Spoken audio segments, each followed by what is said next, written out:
Well, there we are. It's been quite a summer in every sense for Crystal Palace. It's going to be a very eventful last few days too, by the looks of things. As you can see, Rob Dorset, Kaveh Solikol alongside me. Kaveh, time running out then for Marc Guehi to make his move. What's the latest? Well, there's lots of talk that Marc Guehi could end up being a Liverpool player before the window closes. The situation is that no new approach has been made for Marc Guehi yet. So as things stand, he's still a Crystal Palace player, and he's preparing for Crystal Palace's really important European playoff game in Norway on Thursday night.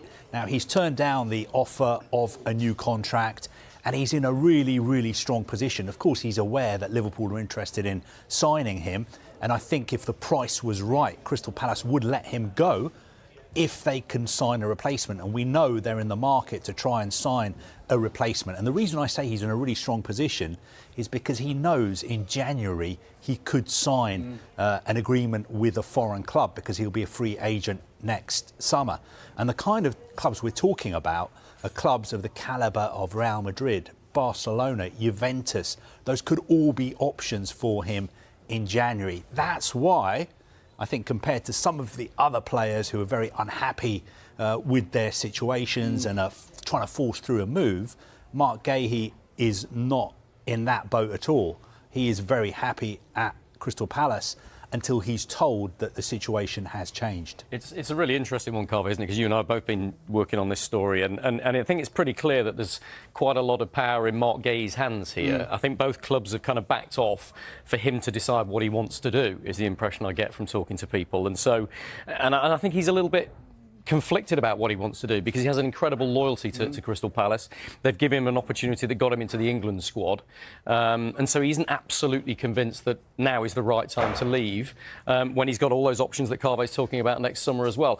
But of course, Liverpool is a huge football club, and he will clearly be very excited at that prospect. Yeah, absolutely. Carvey, if Guehi does go, does that pave the way for Manuel Akanji to go to Palace? Well, look, I think he's a player who Palace are interested in. He may leave Manchester City before the window closes, but clubs like Galatasaray are also interested in him. So if he was to leave, I mean, it's a big step down. When you leave Manchester City, you leave the Champions League. I'm not sure at this stage of his career would he want to go from Manchester City to Crystal Palace, for instance. But they are definitely looking in the market.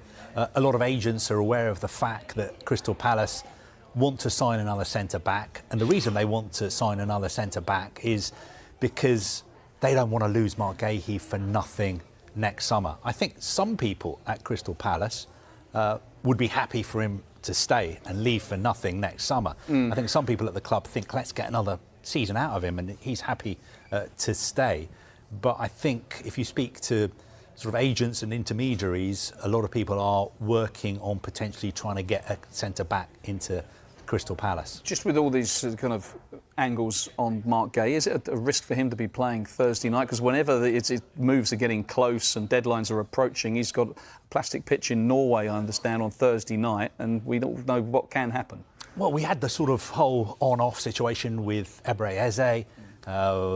If you remember, a week ago, seems like a lifetime ago, but a week ago there was talk that he was going to go to Spurs, but that deal was held up because Crystal Palace wanted him to play against Fredrikstad in the first leg at Selhurst Park.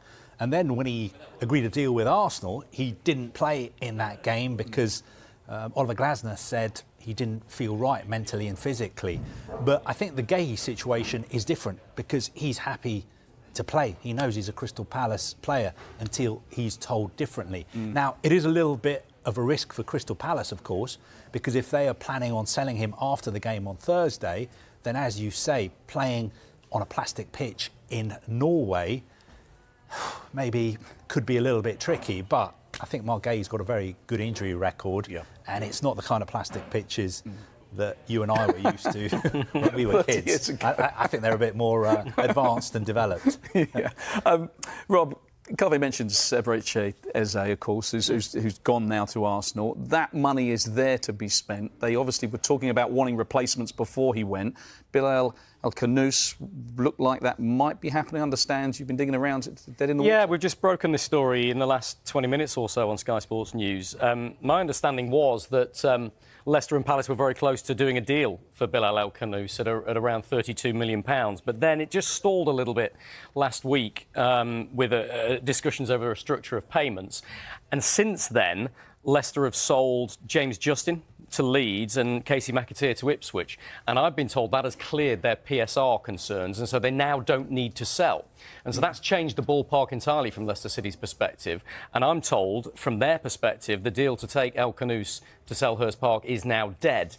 And Crystal Palace are looking at other potential options to replace Eberechi Eze.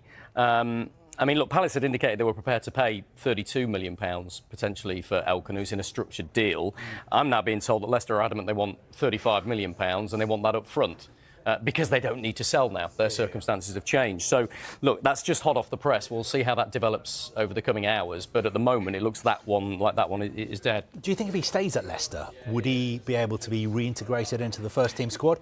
Because Martin Cifuentes was saying that he's not mentally right, his head's been turned a little bit. Well, that's really interesting because he didn't play on Saturday in Leicester's win over Charlton, and a lot of people felt that the fact that he hadn't been included in the squad suggested that he's clearly going to Palace. They've rested him. They don't want him to get injured.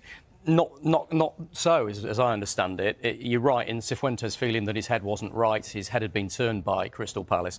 I don't see any problem in bringing it back in. I think he wasn't really agitating for a move as such. He was just a little bit, how do we say, conflicted, I suppose. It's perhaps the best way to say it when a Premier League club came in for him and the chance to play. We think that will move on. I suspect they'll bring him back into the fold.